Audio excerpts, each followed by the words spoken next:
السلام عليكم ورحمة الله وبركاته. الحمد لله رب العالمين والصلاة والسلام على رسوله الأمين وعلى آله وأصحابه أجمعين. أما بعد فقد قال الله تبارك وتعالى في كلامه القديم: أعوذ بالله من الشيطان الرجيم بسم الله الرحمن الرحيم.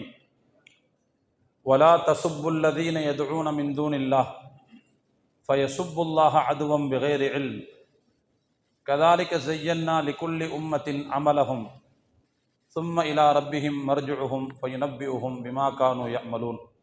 صدق الله العظيم. எல்லா புகழும் ஏக இறைவனாகிய அல்லாஹ் ஒருவனுக்கே உரித்தாகட்டும். சலாத்தும் சலாமும் ஈருலகத் தூதர் நமது உயிரினும் மேலான நபிகள் நாயகம் ஸல்லல்லாஹு அலைஹி வஸல்லம் அவர்கள் மீதும் அவர்களை பின்பற்றி வாழ்ந்த உத்தமர்களான சத்திய சஹாபாக்கள், தாபியீன்கள், தபவு தாபியீன்கள், நல்லோர்கள், மேன்மக்கள் அனைவர் மீதும் என்றென்றும் நிலவட்டுமாக. சிறப்பான இந்த ரமலான் மாதத்தில் அல்லாஹுவினுடைய மன்னிப்பை பெறக்கூடிய தகுதியை அல்லாஹ் நம் அனைவருக்கும் வழங்கியல் உரிவானாக.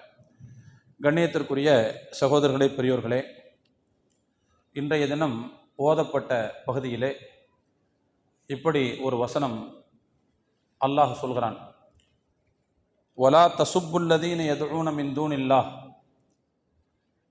அல்லாஹுவை விடுத்து அவர்கள் யாரை வழிபடுகிறார்களோ அப்படிப்பட்ட கடவுள்களை நீங்கள் ஏசாதீர்கள்.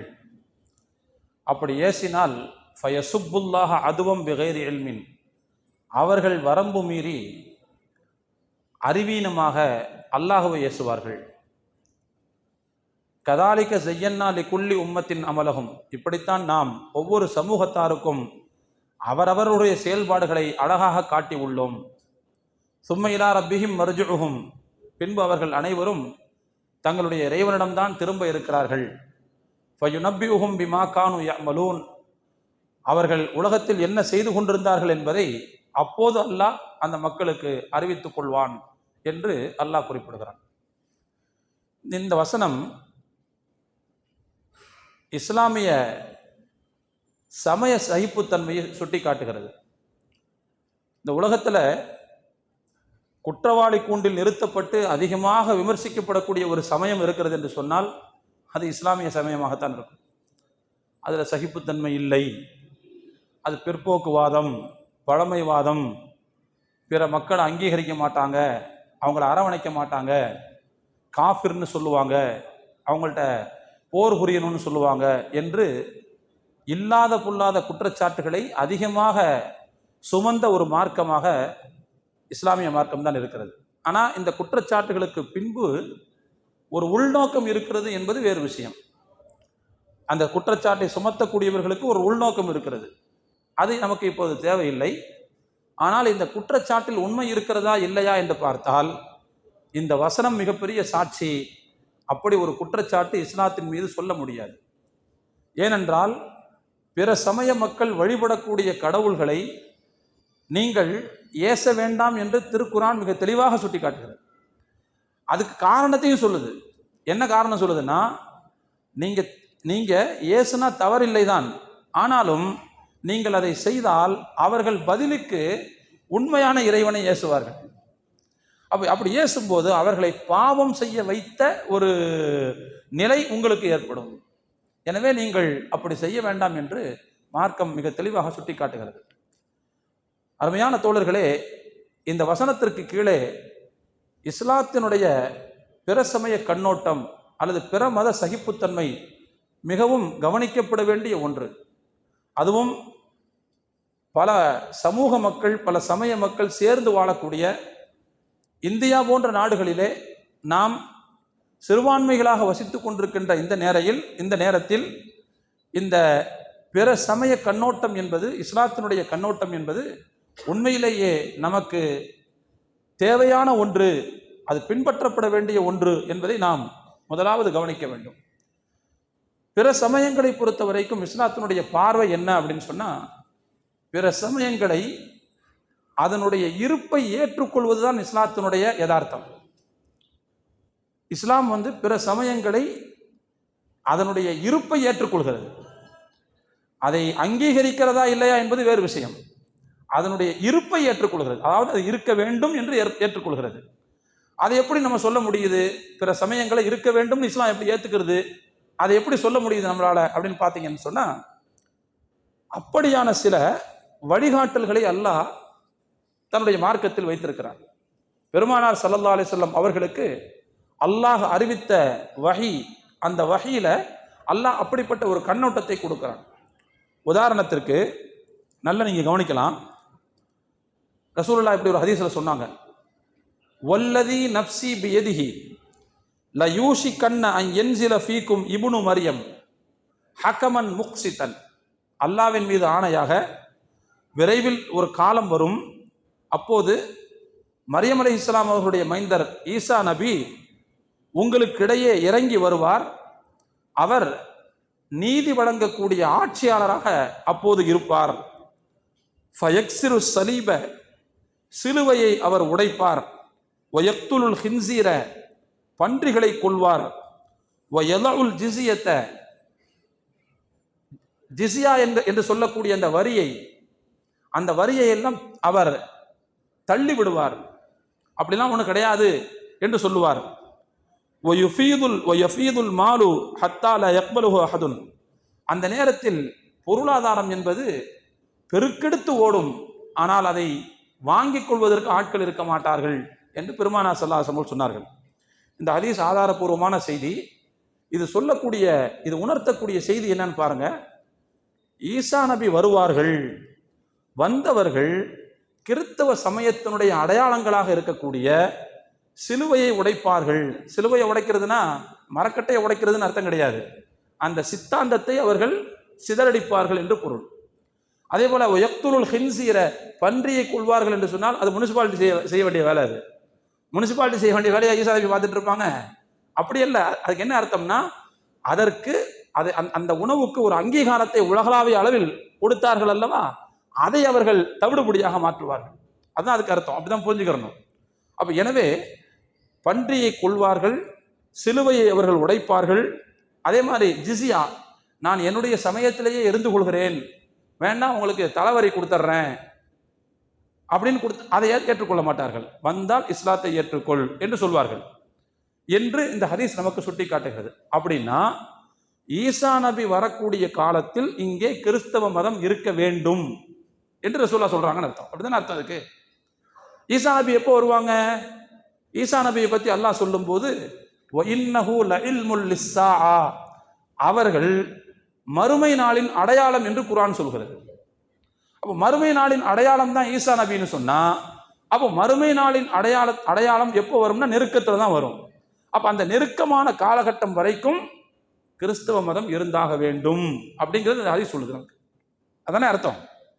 அதே மாதிரி இன்னொரு ஹதீஸ் பாருங்க. ரசூலுல்லாஹ் சொல்றாங்க, லா தகூமு ஸாஅத்து ஹத்தா துகாத்திலுல் யஹூத, நீங்கள் யூதர்களிடத்தில் போர் புரியாத வரை மறுமை நாள் வராது.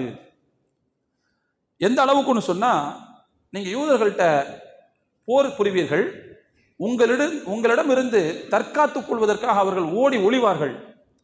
அவர்கள் எங்கெல்லாம் ஒளிகிறார்களோ அங்கெல்லாம் அவர்கள் காட்டி கொடுக்கப்படுவார்கள்.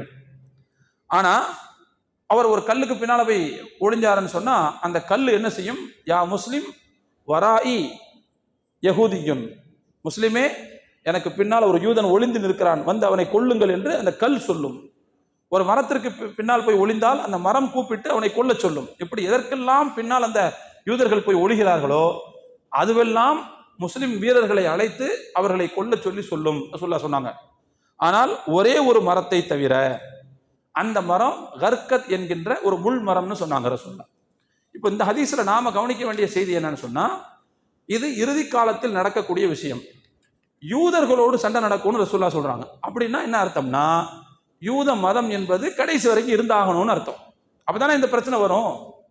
அப்ப எனவே கோட்பாட்டு அளவில், சிந்தனை அளவில் பிற சமய மக்கள் அவர்களுடைய இருப்பை மார்க்கம் ஏற்றுக்கொள்கிறது அப்படிங்கிறத இந்த ஹதீஸ்ல நமக்கு கிடைக்கக்கூடிய ஒரு முக்கியமான செய்தி. அதே மாதிரி இன்னொரு செய்தி பாருங்க. ரசூலுல்லாஹ் சொல்றாங்க, யத்பஉ தஜ்ஜால மின் யஹூதி இஸ்பஹான் 70,000. தஜ்ஜாலை இஸ்பஹானுடைய யூதர்கள் 70,000 பேர் பின்பற்றி வருவார்கள். இஸ்பஹான்ல வசிக்கக்கூடிய யூதர்கள் 70,000 பேர் தஜ்ஜாலுடைய பின்னால் வருவார்கள். அலைஹிம் அத்தயாலிசத்து, அவர்கள் கோடு போட்ட உயர்தரமான ஆடை அணிந்திருப்பார்கள். இதெல்லாம் முன்னறிவிப்பு. இதில் நம்ம என்ன கவனிக்கணும்னு சொன்னா, தஜ்ஜால் என்பவன் இறுதி காலத்தினுடைய அடையாளம். அவனை பின்பற்றக்கூடிய மக்களாக யூதர்கள் இருப்பார்கள். அப்படின்னா கடைசி காலம் வரைக்கும் யூதர்கள் இருக்க வேண்டும் என்று இந்த ஹதீஸ் சொல்கிறது. இப்படி நிறைய ஹதீஸ்களை நாம் கவனிக்கலாம். அப்போ இந்த ஹதீஸ்களை மொத்தமாக சேர்த்து நாம கூட்டி கழிச்சு பார்த்தோம்னா என்ன முடிவுக்கு வர வேண்டியது இருக்குதுன்னு சொன்னா, யூத மக்களும் சரி, கிறிஸ்தவ மக்களும் சரி, இது அல்லாத பிற சமய மக்களும் சரி, அவர்கள் இந்த உலகத்தில் இருந்தாக வேண்டும் என்பது அல்லாஹ்வின் நியதி, அல்லாஹ்வின் ஏற்பாடு இல்லையா? சத்தியம் முதலா அசத்தியம் முதலா அப்படின்னு பார்த்தோம்னா, ஆதம் அலைஹிஸ்ஸலாத்துக்கு முன்னாடி யார் தான் உட்கார்ந்திருந்தா? மேப்படியாக தான் உட்கார்ந்துருந்தான். அப்போ நல்லவனாக தான் இருந்தான். ஆனால் ஆதம் அலைஹிஸ்ஸலாம் அவங்கள படைச்சி அவங்களுக்கு சில விசேஷமான தன்மையை கொடுத்த உடனே சைத்தான் தன்னுடைய இயல்புக்கு மாறிவிட்டான். அப்போ நல்ல கவனிக்கணும், அன்னையிலிருந்து சத்தியமும் அசத்தியமும் மோத ஆரம்பிச்சிச்சு. இன்னைக்கும் அது தொடருது. கடைசி நாள் வரைக்கும் அந்த சத்திய அசத்திய போராட்டம் என்பது தொடர்ந்து இயங்கிக் கொண்டே இருக்கும், இருந்து கொண்டே இருக்கும். அப்படின்னா இந்த செய்திகள் எல்லாம் நமக்கு சொல்லக்கூடிய விஷயம் என்னன்னு சொன்னா, கோட்பாட்டு அளவில், சிந்தனை அளவில் பிற சமய மக்களுடைய அந்த இருப்பை நாம் ஏற்றுக்கொண்டாக வேண்டும். அவங்களும் நம்ம பக்கத்தில் வசிக்கக்கூடிய மக்கள் தான், இருக்குத்தான் செய்வாங்க. எப்ப அவர்களுடைய கொட்டம் அதிகமாகுமோ அப்போது அடக்குவதற்கு அல்லாஹ் என்ன செய்வான்னு சொன்னா, இந்த மாதிரி ஆட்களை அனுப்புவான். ஈசா நபி இந்த மாதிரி ஆட்களை அல்லாஹ் அனுப்புவான் அப்படிங்கிறது இந்த செய்தியிலிருந்து நமக்கு கிடைக்கக்கூடிய மிக முக்கியமான செய்தி. அப்ப எனவே நமக்கு பக்கத்தில் பிற சமய மக்கள் வாழ்வார்கள் என்பதுதான் அல்லாஹ்வின் நியதி என்பதை நபி ஸல்லல்லாஹு அலைஹி வஸல்லம் அவர்கள் தெளிவாக புரிந்து கொண்டதனால்தான் அவர்கள் மக்காவிலிருந்து மதீனாவுக்கு போன உடனே முதல்ல செஞ்ச வேலை என்ன தெரியுமா? அங்குள்ள முஸ்லிம்களையும் யூதர்களையும் ஒன்றிணைத்து ஒரு சமூகமாக உருவாக்கி அவர்களுக்கு ஒரு அரசியல் சாசனத்தை வகுத்தார்கள், எழுதினார்கள். சஹீஃபத்துல் மதீனா என்பது அதனுடைய பெயர். அந்த அரசியல் சாசனத்தை என்ன இருந்துச்சுன்னு சொன்னா, யார் யாருக்கு என்னென்ன கடமை, முஸ்லிம்கள் என்ன செய்யணும், யூதர்கள் என்ன செய்யணும், அந்த நாட்டுக்கு 2 பேரும் எப்படி பங்களிக்கணும், அவங்க அப்படி பங்களிச்சா அவங்களுக்கு என்ன பலாபலன் கிடைக்கும், அந்த விஷயங்கள் தான் அதிலே தொகுக்கப்பட்டன. அப்போ முஸ்லிம்களையும் முஸ்லிம் அல்லாத மக்களையும் ஒன்றிணைத்து ஒரு அரசியல் சாசனத்துக்கு கீழே அவங்கள வரையறுத்து கொண்டு வரக்கூடிய அந்த பணியைத்தான் பெருமானார் ஸல்லல்லாஹு அலைஹி வஸல்லம் அவர்கள் முதலிலே செய்தார்கள் என்று நாம் பார்க்கிறோம். அப்போ இதுல இருந்து என்ன தெரிய வருது அப்படின்னா, பிற சமய மக்களோட முடிஞ்ச அளவுக்கு சௌஜன்யத்தோடு வாழ்வதற்கு தான் பார்க்க வேண்டும். அதுதான் மார்க்கத்தினுடைய எதிர்பார்ப்பு அப்படிங்கிறது மிக தெளிவாக தெரிகிறது. அதனாலதான் ரசூலுல்லாஹ் சௌஜன்ய வாழ்க்கைக்கு தேவையான அந்த விதிமுறைகளை கொண்ட சாசனத்தை ரசூலுல்லாஹ் உருவாக்கினார்கள். திருக்குர்ஆனை பொறுத்த மட்டில் மிக தெளிவாக சுட்டி காட்டுகிறது, அவர்கள் வணங்கக்கூடிய கடவுள்களை நீங்கள் ஏசாதீர்கள் இல்லையா? அதே மாதிரி நம்ம பார்க்கிறோம், அவர்களுக்கு நீதி செலுத்த வேண்டும், அவர்களுக்கு நீதி செலுத்த வேண்டும், அவர்களை சமத்துவமாக நடத்த வேண்டும் என்று மார்க்கம் சொல்கிறது. ஒரு நாட்டில் முஸ்லிம்கள் மெஜாரிட்டியா இருக்கிறாங்கன்னு வச்சுக்கோங்க, நான் முஸ்லிம்கள் அங்க மைனாரிட்டின்னு வச்சுக்கோங்க, உங்க கையில் அதிகாரம் இருக்கிறதுனாலேயே பிற சமய மக்களை நீங்கள் ஒடுக்க முடியாது. அவர்களுக்கு சமய சுதந்திரம் உண்டு, மார்க்கம் சொல்கிறது, சமய சுதந்திரம் உண்டு. அவர்களுக்கு விரும்பியவற்றை வழிபடக்கூடிய உரிமை உண்டு. அவர்களுடைய வழிபாட்டுக்குரிய விஷயங்களை நீங்கள் கேவலமாக பேசக்கூடாது என்று மார்க்கம் மிக தெளிவாக சுட்டி காட்டுகிறது. உமர் ரலியல்லாஹு ஆட்சி காலத்துல ஒரு வயசான அம்மா அவங்கள்ட்ட சொன்னாங்க, இன்னும் கொஞ்ச காலம் தான் நீங்க உயிர் வாழ்வீங்க, அதுக்கடையில் நீங்க இஸ்லாத்தை ஏத்துக்கிட்டா போதுமே, நல்லா இருக்குமே அப்படின்னு சொன்னா, அந்த அம்மா சொல்லிச்சு, இல்லை இல்லை, இவ்வளவு காலம் நான் என்னுடைய மதத்தில் இருந்துட்டேன், இதற்கு பிறகு நான் என்னுடைய மதத்தை கைவிட்டு விட்டு உதறிவிட்டு போவதற்கு விரும்பவில்லை என்று சொல்லிவிட்டது. அப்போ உடனே உமர் நான் சொன்னாங்க, இறைவா நீயே சாட்சி, என்னுடைய பொறுப்பை நான் நிறைவேற்றி விட்டேன், என்னுடைய பொறுப்பை நான் நிறைவேற்றி விட்டேன். அவங்க கையில தான் அதிகாரம் இருந்துச்சு, ஜனாதிபதி அவங்க தான். இன்னும் சொல்ல போனா அந்த பெண் அரசாங்கத்தை சார்ந்து வாழக்கூடிய ஒரு பெண்ணாக கூட இருந்தாங்க, அரசாங்கத்தில் உதவித்தொகை வாங்கி வாழக்கூடிய ஒரு பெண்ணாக இருந்தார்கள். அவங்கள்ட்ட கூட உமர் ரலியல்லாஹு அவர்கள் சமயத்தை திணிக்கவில்லை, சுதந்திரம் கொடுத்தார்கள். சொல்றது என் பொறுப்பு, அதை ஏற்றுக்கொள்வது ஏற்றுக்கொள்ளாது உங்களுடைய விருப்பம். குர்ஆன் தான் தெளிவா சொல்லுதுல, லா இக்ராஹ ஃபித்தீன், மார்க்கத்தில் நிர்பந்தம் என்பது கிடையாது. திணிச்சு இதை செய்ய முடியாது, மார்க்கத்தை கொண்டு போய் கொடுக்க முடியாது. இங்கே வரக்கூடியவர்கள் சுதந்திரத்தோடு செயல்படக்கூடியவர்களாக இருக்க வேண்டும். ஒருவருடைய நிர்பந்தத்திற்கு இங்கே வந்தால் அந்த நிர்பந்தம் முடிஞ்சவன இங்கிருந்து திரும்ப போயிடுவாங்க. அந்த மாதிரி ஆளுக்கு தேவையில்லை என்று மார்க்கம் மிக தெளிவாக சொல்கிறது. அதுபோல அவர்களுக்கு நீதி வழங்க வேண்டும் என்று சொல்கிறது. அவங்க மைனாரிட்டிங்கிறதுனாலேயே மெஜாரிட்டி மக்கள் அநீதி இழைக்கக்கூடாது என்று மார்க்கம் சொல்கிறது. நான் ஏற்கனவே சொல்லியிருக்கேன் நினைக்கிறேன், ஹைபர் போர்ல முஸ்லிம்கள் வெற்றி பெற்றார்கள். அந்த ஹைபருடைய ஒட்டுமொத்த நிலத்தையும் முஸ்லிம்கள் தங்களுடைய கட்டுப்பாட்டுக்கு கொண்டு வந்தாங்க. கடைசியில் என்ன பண்ணாங்கன்னு சொன்னா, அந்த நிலத்தை எல்லாம் அங்க வசிக்கக்கூடிய யூதர்கள்ட்டையே கொடுத்து, இதை நீங்கள் நன்கு பயிரிடுங்கள், இதில் வரக்கூடிய மகசூலை நீங்கள் பாதி வைத்துக் கொள்ளுங்கள், இஸ்லாமிய அரசுக்கு பாதி செலுத்தி விடுங்கள். ஏன்னா நிலம் வந்து இஸ்லாமிய அரசுக்கு சொந்தம். அதுல நீங்க என்ன செய்றீங்க, உழுகிறீர்கள், பயிரிடுகிறீர்கள். அந்த வேலை செய்யறதுனால உங்களுக்கு மகசூலில் பாதி, மீதி பாதி இஸ்லாமிய அரசுக்கு என்று சொல்லி அவங்கள்ட்டே அந்த நிலத்தை ஒப்படைச்சாங்க. ஒப்படைச்சிட்டு அதற்கு பிறகு விளைச்சல் கிடைத்ததற்கு பிறகு பாதிய தீர்மானிக்கிறோம்ல, பாதிங்கிறது எவ்வளவுங்கிறத மதிப்பிடணுமா இல்லையா, சர்வே பண்ணணும்ல. அந்த சர்வே பண்றதுக்கு சஹாபாக்கள் அனுப்பி வைப்பாங்க ரசூலுல்லாஹ். அப்படி ஒரு சஹாபி ஹைபருக்கு அனுப்பி வைக்கப்பட்டார். அவருக்கு வேலை என்னன்னு சொன்னா, ஹைபர்ல யூத மக்களிடத்தில் ஒப்படைக்கப்பட்ட இஸ்லாமிய அரசுக்கு சொந்தமான நிலங்களில் எவ்வளவு மகசூல் வந்திருக்கிறது என்பதை அவர் மதிப்பிட வேண்டும். அவர் போறார், அந்த சஹாபி போனா அந்த யூதர்கள் அவருக்கு வழக்கம் போல லஞ்சம் கொடுத்து கொஞ்சம் அட்ஜஸ்ட் பண்ணிக்கங்கன்னு சொல்றாங்க. லஞ்சத்தை உருவாக்கின மக்களே இவங்க தான், லஞ்சத்துக்கு அடிப்படையான மக்களை அல்லாஹ் அப்படிதான் சொல்றான், அக்காலூன லிஸ்ஸுத் என்று சொல்கிறான். இவர்கள் தடுக்கப்பட்ட பொருளை உண்டவர்கள் என்று அல்லாஹ் சொல்றான், அக்காலூன லிஸ்ஸுத். அப்போ அந்த லஞ்சத்தை கொடுத்து நீங்க சர்வே பண்ணும்போது, கொஞ்சம் மதிப்பிடும் போது எங்களுக்கு சாதகமாக நடந்து கொள்ளுங்கள் என்று பேசினார். இப்னு கசீர்ல இந்த செய்தி எழுதுறாங்க, அல்லாமா இப்னு கசீர் ரஹ்மத்துல்லாஹி அவர்கள். அந்த சஹாபி சொன்னாங்க, இந்த உலகத்திலேயே எனக்கு மிகவும் பிரியமானவர்கள் அல்லாஹ்வின் தூதர், இந்த உலகத்திலே எனக்கு பிடிக்காத ஆட்கள் யூதர்களாகிய நீங்கள், ஆனாலும் கூட எனக்கு மிக பிடித்தமான ஒரு நபரிடமிருந்து நான் உங்களிடத்திலே வந்திருக்கிறேன் என்பதனால் அவருக்கு சாதகமாகவும் நடந்து விட மாட்டேன், நீங்க எங்களுக்கு பிடிக்காத ஆளுங்கிறதுனால உங்களுக்கு எதிராகவும் நான் நடந்துக்க மாட்டேன், என்ன உண்டோ அதைத்தான் நான் செய்வேன் அப்படின்னு சொல்லிட்டு அவங்க என்ன அடிப்படையில் பாதி பாதி வரணுமோ நியாயமாக அதை அவர்கள் மதிப்பிட்டு கொடுத்தார்கள். அப்பொழுது அந்த யூதர்கள் சொன்னார்கள், பிஹாதா காமத்தி சமாவாத்து வல் அர்து, எதனால் தான் வானமும் பூமியும் இன்றும் நிலை நிற்கிறதுன்னு சொன்னாங்க. என்னன்னா என்னைக்கு இடிஞ்சு விழுந்திருக்கும், நாங்க வெறுப்புக்குரியவர்கள் நீங்க சொல்றீங்க, வெறுப்புக்குரியவர்களை வந்து நெருக்கடி கொடுக்கலாமா இல்லையா, உலகம் அப்படித்தானே செய்யுது. வெறுப்புக்குரியவர்கள் ஆட்சிகள் இருக்கும்போது அவர்களுக்கு யாரை பிடிக்காதோ அவர்களை கார்னர் பண்ணியே சட்டங்களை கொண்டு வருது, அவங்களை கார்னர் பண்ணியே திட்டங்களை கொண்டு வருது. இந்த நேரத்தில் உங்களுக்கு இந்தியா ஞாபகம் வந்துச்சுன்னா அதுக்கு நான் பொறுப்பு இல்லை, ஆனா அப்படிதான் நடக்கும், உலகம் ஃபுல்லா அப்படிதான் நடக்கும். பிடிக்காதவர்கள் மீது திணிப்பதும் அவர்களுக்கு நெருக்கடி கொடுப்பதும் பொதுவான ஆட்சியாளர்களுடைய மென்டாலிட்டி, அது அப்படித்தான் இருக்கும். ஆனா அதிலிருந்து இந்த முஸ்லிம்கள் தூய்மையாக நடந்து கொள்கிறார்களே என்று அவர்களால் வியப்படைய வேண்டிய ஒரு சூழ்நிலை வருகிறது.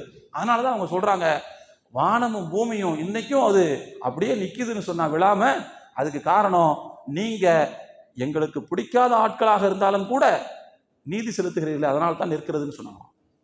அப்ப எனவே நீதி விஷயத்தில் அவர்கள் பிற சமய மக்கள் என்பதனால் நெளிவு சுழிவு காட்டக்கூடாது. நீதினா நீதிதான். வலா எஜ்ரிமன்னக்கும் ஷனானு கௌமின், அல்லாஹ் சொல்கிறான், அலா அல்லா தஅதிலு, ஒரு சமூகத்தின் மீது உங்களுக்கு இருக்கக்கூடிய பகைமை அவர்கள் விஷயத்தில் நீங்கள் நீதி தவறுவதற்கு காரணமாக கூடாதுன்னு அல்லாஹ் சொல்றான். அவங்க மேல உங்களுக்கு வெறுப்பு இருக்குதா, அதனால நீங்க அவங்களுக்கு என்ன செய்யக்கூடாது, நீதி தவறக்கூடாது, அநீதி இழைக்கக்கூடாது என்று அல்லாஹ் சொல்றான். எல்லாத்தையும் விட முஸ்லிம் சமூகம் பிற சமய மக்களோடு இப்படிப்பட்ட உறவில் இருக்க வேண்டும் அப்படிங்கிறத குர்ஆன் அழகாக சொல்லுது, லா யன்ஹாகுமுல்லாஹு அனில்லதீன லம் யுகாத்திலூக்கும் ஃபித்தீனி வலம் யுஹ்ரிஜூக்கும் மின் தியாரிக்கும். உங்களுடைய வீடுகளிலிருந்து உங்களை வெளியேற்றாத, உங்களிடத்தில் சண்டைக்கு வராத அப்படிப்பட்ட பிற சமய மக்களிடத்தில் அன் தபர்ரூஹும், அவர்களுக்கு நீங்கள் நன்மை புரிவதோ, ஒத்து குசித்து இலையும், அவர்களுக்கு நீங்கள் நீதி செலுத்துவதையோ அல்லாஹ் தடுக்கவில்லை. பிற சமய மக்களுக்கு நீங்கள் நன்மை செய்வதை அல்லாஹ் தடுக்கவில்லை. பிற சமய மக்களுக்கு நீங்கள் நீதி செலுத்துவதை அல்லாஹ் தடுக்கவில்லை. ஏன்னா அவங்க உங்களோட சகஜமா வாழ்றாங்க. அவங்க உங்களுடைய வீட்டில இருந்து துரத்தல, உங்க மேல நடவடிக்கை எடுக்கல, உங்களை உங்க மீது அவர்கள் வெறுப்பை காட்டவில்லை. வெறுப்பை காட்டாத அப்படிப்பட்ட பிற சமய மக்களுடன் நீங்களும் சௌஜன்யமாக வாழுங்கள், சகஜமாக வாழுங்கள். அதை அல்லாஹ் தடுக்கவில்லை. இந்த ஆயத்துல நீங்க இன்னொரு விஷயத்தை கவனிக்கணும். அப்படிப்பட்ட பிற சமய மக்களிடத்தில் நீங்கள் நல்ல முறையில் நடந்து கொள்வதை அப்படின்னு சுட்டுவதற்கு அங்க அல்லாஹ் பயன்படுத்துற வார்த்தை அன் தபர்ரூஹும், பர்ங்கிற வார்த்தை, பிர் அப்படிங்கிற வார்த்தை. பிர்ங்கிற வார்த்தை தான் பெற்றோருக்கு நன்மை புரிவதற்கும் அல்லாஹ் பயன்படுத்துவான். பெற்றோருக்கு நீங்கள் நன்மை புரிய வேண்டும் அப்படின்னு ரசூலுல்லாஹ் சொல்லுவாங்கல்ல, அந்த இடத்துல அதே பிர்ங்கிற வார்த்தை தான் வரும். அதனுடைய வேறொரு வார்த்தையை தான் ரசூலுல்லாஹ் அல்லாஹ் அந்த ஆயத்துல பயன்படுத்தலாம். அப்போ எந்த அளவுக்கு பிற சமய மக்களோட அனுசரித்து செல்ல வேண்டும் அப்படிங்கிறத மார்க்கம் எவ்வளவு தெளிவாக சொல்கிறதுங்கிறத பாருங்க. இந்த அடிப்படைகளை நபி ஸல்லல்லாஹு அலைஹி வஸல்லம் அவர்கள் புரிந்து கொண்ட காரணத்தினால்தான், சஹாபாக்கள் புரிந்து கொண்ட காரணத்தினால்தான் பிற சமய மக்கள் விஷயத்தில் அவர்கள் மிகவும் நெகிழ்வுத்தன்மையோடு நடந்து கொண்டார்கள். நெகிழ்வுத்தன்மை. இப்ப சொன்னல, உமர் ரலியல்லாஹு அன்ஹு ஒரு வயதான பெண்மணி இடத்தில் இஸ்லாத்தை எடுத்து சொன்னார்கள், அவ்வளவுதான், திணிக்கவில்லை. ஏன்னா அவங்க அடிப்படையை புரிந்து கொண்டார்கள்.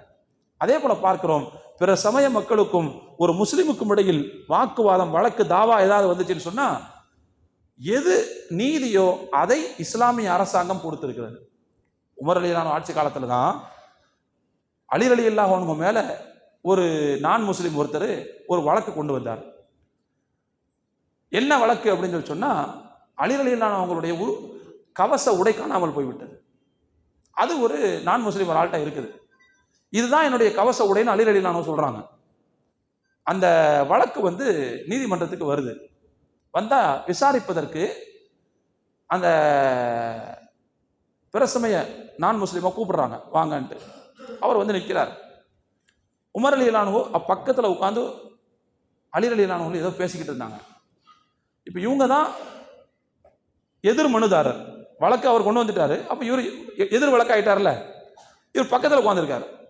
உடனே உமர் ரலியல்லாஹு சொன்னாங்களா, கும் யா அபுல் ஹசன், நீங்க எழுந்துருங்க, என்கிட்ட உட்காரக்கூடாது, உங்க மேல புகார் வந்திருக்கு, இப்ப நீங்க நிக்க வேண்டியது குற்றவாளி கூண்டல, அங்க போய் நில்லுங்கன்ட்டாங்க. உண்மையிலேயே அந்த இடத்துல பாதிக்கப்பட்டது அலி ரலியல்லாஹு. அவங்களுடைய ட்ரெஸ் தான் காணாம போச்சு, அதுதான் அவர் கையில இருக்குது, அதுதான் வழக்கா வந்திருக்குது. ஆனா உமர் ரலியல்லாஹு என்ன செஞ்சாங்கன்னா, உங்க மேல வழக்கு வந்துருச்சு, அப்போ வழக்காளிகள் நிற்க வேண்டிய இடத்துல நீங்கள் போய் நிற்க வேண்டும், போங்க அங்க போய் நில்லுங்கன்ட்டாங்க. கும் யா அபுல் ஹசன், அங்க போய் நில்லுங்க அப்படின்ட்டாங்க. அபுல் ஹசனே, நீங்கள் எழுந்து அங்கே போய் நில்லுங்கள்.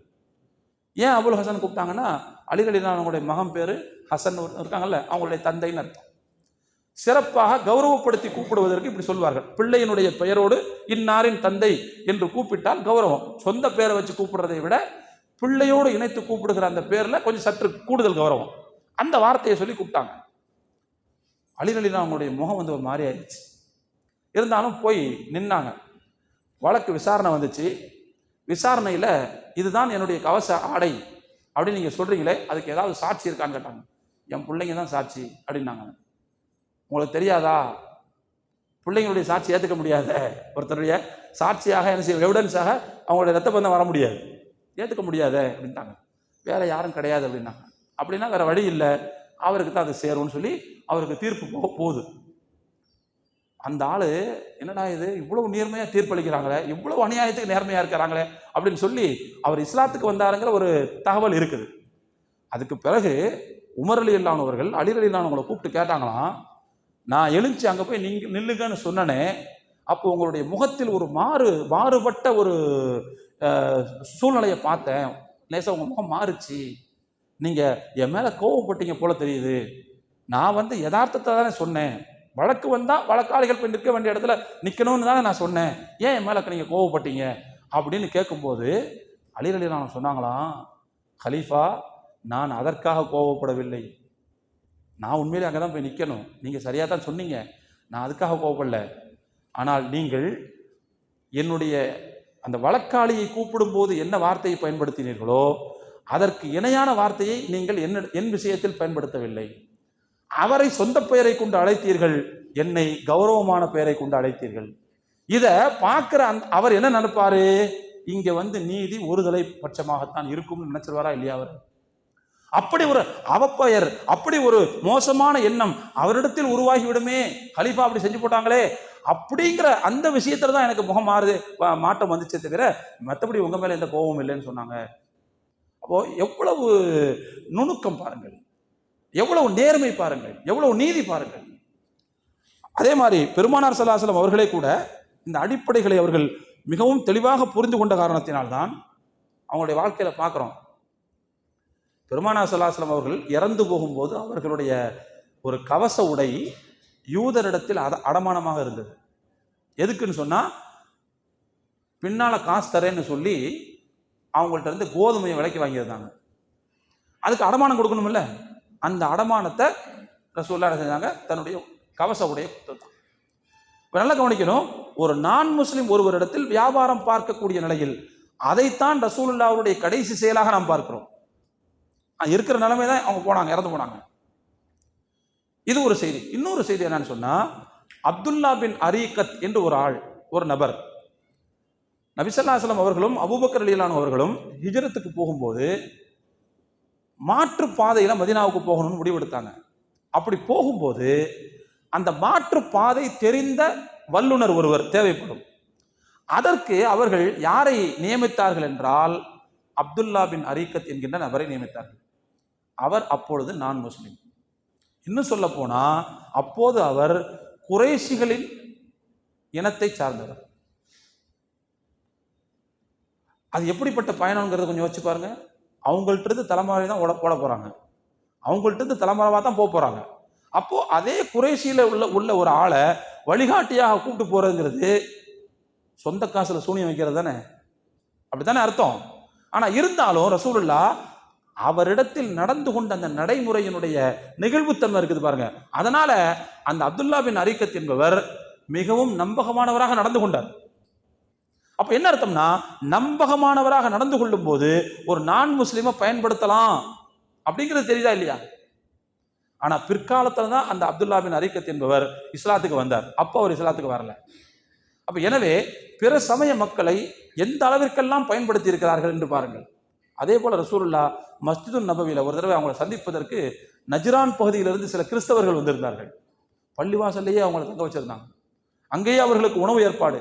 அவங்களுக்கு அவர்களுடைய தொழுகை நேரம் வந்தவுடனே, வழிபாட்டு நேரம் வந்தவுடனே அவர்களுக்கு ஒரு இடத்தை ஒதுக்கி கொடுத்து அங்கேயே வழிபாடு செய்வதற்கு ரசூலுல்லாஹ் ஏற்பாடு செஞ்சாங்கன்னு பார்க்கணும்.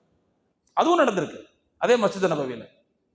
அப்போ இந்த விஷயங்களை எல்லாம் நம்ம ஒட்டுமொத்தமா சேர்த்து பார்த்தோம்னா என்ன முடிவுக்கு வரலாம்? இஸ்லாம் என்பது பிற சமயத்தை சகித்து கொள்ளக்கூடிய ஒரு மார்க்கம் தான், சகிப்புத்தன்மை உள்ள ஒரு மார்க்கம் தான். தன்னுடைய தொண்டர்களுக்கு, தன்னுடைய முஸ்லிம்களுக்கு இஸ்லாம் என்பது எல்லோரோடும் அனுசரித்து போகக்கூடிய, சௌஜன்யமாக பழகக்கூடிய அதைத்தான் சொல்கிறது. எங்க ஒரு முஸ்லிம் பாய்வார் என்று சொன்னால், எங்க ஒரு முஸ்லிம் அவர் கொதித்தெழுவார் என்று சொன்னால், அவருக்கு அநீதி இழைக்கப்படுகின்ற இடத்தில் தான் கொதித்தெழுவார். அது எல்லாருமே சொல்லத்தான் செய்யறோம். தர்ம யுத்தம்னு சொல்லியா? தர்ம யுத்தம்னா என்ன? விசிறிக்கிட்டு உட்கார்ந்துருக்கிறதா? அங்கேயும் கொதிக்கிறதுன்னு அர்த்தம். அதே மாதிரி தான் தர்மம் மீறப்படுகிற போது, அதர்மம் தலை தூக்குகிற போது அதை எதிர்த்து ஒரு முஸ்லிம் இயல்பாக கொதித்தெழுவார். அதை தீவிரம் என்று சொல்வதுங்கிறது அது உண்மையிலேயே அது ஒரு முட்டாள்தனம் தான் சொல்லணும். மற்றபடி இஸ்லாத்தை பொறுத்த வரைக்கும் பிற சமயத்தை அது எந்த வகையிலையும் குறைபடுத்தவில்லை. பிற சமயத்தினுடைய இருப்பை கோட்பாட்டு அளவில் ஏற்றுக்கொள்ளக்கூடிய ஒரு மார்க்கமாகவே இஸ்லாம் இருக்கிறது. அவர்களோடு அனுசரித்து போகக்கூடிய பல நடைமுறைகளையும் பல வழிவகைகளையும் குர்ஆனும் ஹதீஸும் ரசூலுல்லாஹ்வுடைய வாழ்க்கையும் நமக்கு சுட்டி காட்டுகிறது. இதையெல்லாம் நாம் பேணுகிற போது நிச்சயமாக நம்முடைய நாட்டின் சூழ்நிலைக்கு மிகவும் ஒரு வசதியாக இது இருக்கும். இஸ்லாத்தினுடைய நல்ல அம்சங்களை பிற மக்களிடத்தில் கொண்டு போய் சேர்ப்பதற்கு இதுவும் ஒரு முக்கியமான துணையாக இருக்கும் என்பதில் எந்த விதமான சந்தேகமும் இல்லை. அதைத்தான் அல்லாஹ் அந்த வசனத்தில் சொல்கிறான், நீங்க என்ன செய்யாதீங்க, பிற சமய மக்கள் வழிபடக்கூடிய கடவுள்களை நீங்க ஏசாதீங்கன்னு அல்லாஹ் சொல்றான். ஆக அல்லாஹ்வுடைய இந்த வழிகாட்டலை நாம் ஏற்றுக்கொள்ள வேண்டும், அதை நாம் பின்பற்ற வேண்டும். அதில் அல்லாஹு தாலா இம்மை மறுமையினுடைய வெற்றியை வைத்திருக்கிறான். அல்லாஹ் நம் அனைவரையும் அங்கீகரிப்பானாக. வாஹிரு தஅவானா அல்ஹம்துலில்லாஹி ரப்பில் ஆலமீன். சுப்ஹானல்லாஹி வ பிஹம்திஹி சுப்ஹானக்கல்லாஹும்ம வ பிஹம்திஹி அஷ்ஹது அல்லா இலாஹா